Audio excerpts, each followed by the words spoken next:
नमस्कार बच्चों, स्वागत है आप सभी को एग्रीकल्चर शिक्षा के इस ऑनलाइन लर्निंग प्लेटफॉर्म पे। स्वागत है आप सभी को इस वीडियो में जहां हम बात करने वाले हैं सीवीटी पीजी 2025। जो भी एस्पिरेंट्स इस समय आप प्राइवेट यूनिवर्सिटीज में या डीम्ड यूनिवर्सिटीज में या सेंट्रल यूनिवर्सिटीज में या स्टेट यूनिवर्सिटीज में अगर आपने अभी अंडर ग्रेजुएट परस्यू कर रहे हैं तो आप लोगों को पोस्ट ग्रेजुएट स्टडीज के लिए देने होंगे सीवीटी पीजी एग्जामिनेशन। और सीवीटी पीजी एग्जामिनेशन का क्या एग्जाम पैटर्न में, कब इसके फॉर्म्स आते हैं, कब आपको एग्जाम देना पड़ेगा और उसके बाद इसकी सिलेबस क्या है और क्या स्ट्रक्चर ऑफ एग्जामिनेशन है, किस मोड में एग्जामिनेशन दिया जाता है, कितने नंबर के पेपर होते हैं, कहां से आपके सवाल पूछे जाते हैं, इस तरह के तमाम डाउट्स जो है उन स्टूडेंट्स के मन में है जो बच्चे इस समय अंडर ग्रेजुएट कोर्स को परस्यू कर रहे थे। यदि आप अंडर ग्रेजुएट कोर्स के फाइनल ईयर में है तो आप लोगों को आगे परस्यू करने के लिए जो है देना होगा सीवीटी पीजी का एग्जामिनेशन।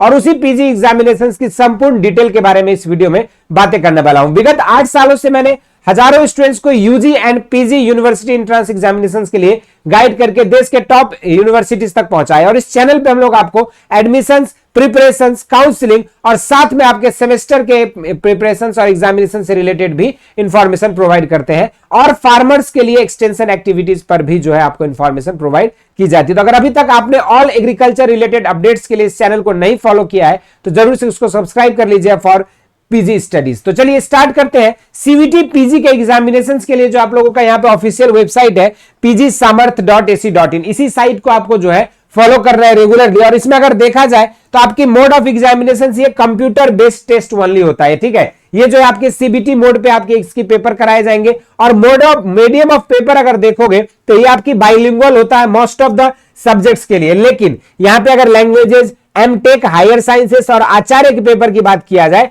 तो वहां पे आपके जो है लैंग्वेजेस में कुछ थोड़ा सा डिफरेंसेस आपको देखने को मिलेगा सब्जेक्ट स्पेसिफिक। जैसे बात करें अगर आचार्य का तो ये जो है हिंदू स्टडीज, बुद्ध दर्शन और इंडियन नॉलेज सिस्टम के अलावा बाकी सारे पेपर संस्कृत में होंगे। कुछ जगह पे एमटेक और हायर साइंसेस के पेपर सिर्फ इंग्लिश लैंग्वेज में होगी। लेकिन मोस्ट ऑफ द कोर्सेज के जो पेपर्स होंगे वो आपका बाइलिंगुअल यानी कि दोनों ही लैंग्वेज हिंदी इंग्लिश में आपका पढ़ाया जाएगा। इसके बाद अगर हम बात करें यहाँ पे स्ट्रक्चर ऑफ एग्जामिनेशन पे तो यहाँ पे इन्होंने जो है क्लियर मेंशन किया कि candidates can choose maximum up to 4 subjects, 4 subject के जो पेपर कोड्स को आप चूज कर सकते हैं। उसके बाद there will be no general test with each paper, जो जनरल टेस्ट का जो है किसी भी पेपर के साथ जनरल टेस्ट नहीं होगा, यानी कि सिर्फ आपको डोमेन स्पेसिफिक ही चीजें आपकी पूछी जाएगी एग्जाम में। The candidates can choose general paper as a subject. The comprehension part of this paper should be English और Hindi as chosen by the candidate during registration. जो भी मीडियम आप चूज करोगे उसी के अकॉर्डिंग आपका पेपर रहेगा। Duration of the exam will be of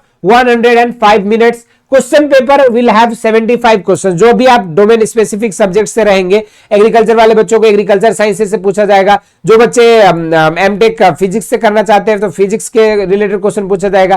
chemistry से कोई अगर एमटेक केमिस्ट्री करना चाह रहा है तो उसको केमिस्ट्री ऑनर्स के सिलेबस पूरे पूछे जाएंगे। तो इस तरीके से आपको डोमेन स्पेसिफिक और कोर्स स्पेसिफिक आपकी सिलेबस जो है यहाँ पे डिजाइन की गई है। इसके बाद अगर हम बात करेंगे तो 4 मार्क्स जो है आपको एक सही क्वेश्चन करने पर मिलेगा। लेकिन अगर आपने गलत आंसर दिया तो 1 नंबर आपके कट जाएंगे। Languages paper will be concerned except linguistic which would be in English, ठीक है। In concern language except linguistic, जो कि इंग्लिश में आपका रहने वाला है। एमटेक और हायर साइंसेस के पेपर सिर्फ इंग्लिश लैंग्वेज में रहेगी। आचार्य के पेपर जो है संस्कृत में रहेंगे, लेकिन Hindu studies, Indian knowledge system और बुद्ध दर्शन के अलावा। उसके बाद ह्यूमैनिटी, साइंस और कॉमन पेपर जो होंगे वो नॉर्मली आपकी बाइलिंगुअल में रहेगा। जैसे कि हमने कहा था कि मैक्सिमम पेपर्स जो आपके बाइलिंगुअल रहते, हिंदी और इंग्लिश दोनों माध्यम में रहते, जो भी आप चूज करोगे एग्जामिनेशंस के दौरान। और एग्जाम्स आपके 3 शिफ्ट में कराए जाते हैं। इंग्लिश वर्जन जो है वही आपको फाइनल माना जाएगा, ये भी ऑलरेडी इन्होंने यहाँ पे मेंशन किया हुआ है। बाकी आपके जो सब्जेक्ट वाइज सिलेबस जो है आपको यहाँ पे इसी साइट पे जैसे जाएंगे आप बीएससी के बाद एमएससी केमिस्ट्री करना चाहते हैं, फिजिक्स करना चाहते हैं, एग्रीकल्चर करना चाहते हैं, या फिर आप एमटेक करना चाहते हैं,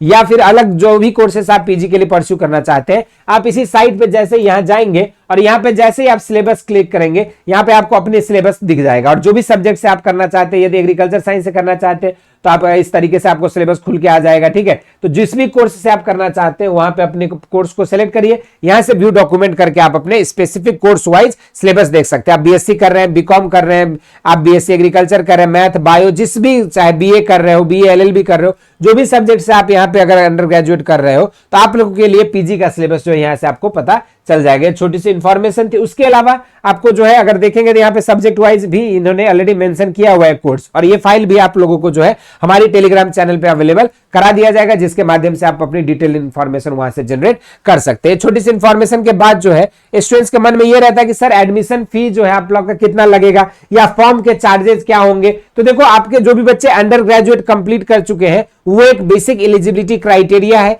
बाकी आपको यूनिवर्सिटी वाइज क्राइटेरिया के लिए भी आपको ये ऑफिशियल साइट को आप फॉलो कर सकते हैं, और यहीं से जैसे आप देखेंगे तो यहाँ पे आपको यूनिवर्सिटी में जब जाओगे तो आपको जिस भी यूनिवर्सिटी का क्राइटेरिया देखना है आप वहां पे क्लिक करके अपने लिए कोर्सेज सेलेक्ट कर सकते हैं। या फिर अगर आप किसी कोर्स के लिए जानकारी चाहते हैं, मान के चलिए यहाँ पे कोई बच्चा अगर एग्रीकल्चर जानकारी चाहता है तो यहाँ पे एग्रीकल्चर आप टाइप करेंगे तो आपको पूरा एग्रीकल्चर से रिलेटेड जो भी यूनिवर्सिटीज है वो आपको यहाँ पे रिफ्लेक्ट कर देगा, उसकी एलिजिबिलिटी क्राइटेरियाज भी आपको यहाँ पे विजिबल हो जाएंगे। ठीक, तो ये उसके बाद फी स्ट्रक्चर की अगर बात किया जाए तो जनरल कैंडिडेट्स का जो है एप्लीकेशन फी अगर आप 2 टेस्ट पेपर लेते हैं तो आपका 1200 रुपए लगेगा, और उसके बाद जितने भी आप टेस्ट पेपर एडिशनल करते जाओगे, जैसा कि हमने कहा कि मैक्सिमम आप 4 टेस्ट पेपर ले सकते हैं, एडिशनल टेस्ट पेपर पे आपको 600 रुपए पर टेस्ट पेपर ऐड हो जाएंगे। ओबीसी और NCL OBC non creamy layer और जनरल ईडब्ल्यूएस के लिए 1000 रुपए फीस है, और 500 रुपए एडिशनल पर पेपर पे, 2 पेपर तक आपको 1000 लगेंगे, उसके बाद 500 रुपए पर पेपर। एससी एसटी के लिए बात करेंगे तो 900 रुपए फीस है, और डिसेबिलिटी कोटा के लिए 800, और एडिशनल पेपर पे आपको जो है यहाँ पे 500 रुपए एडिशनल देना होगा।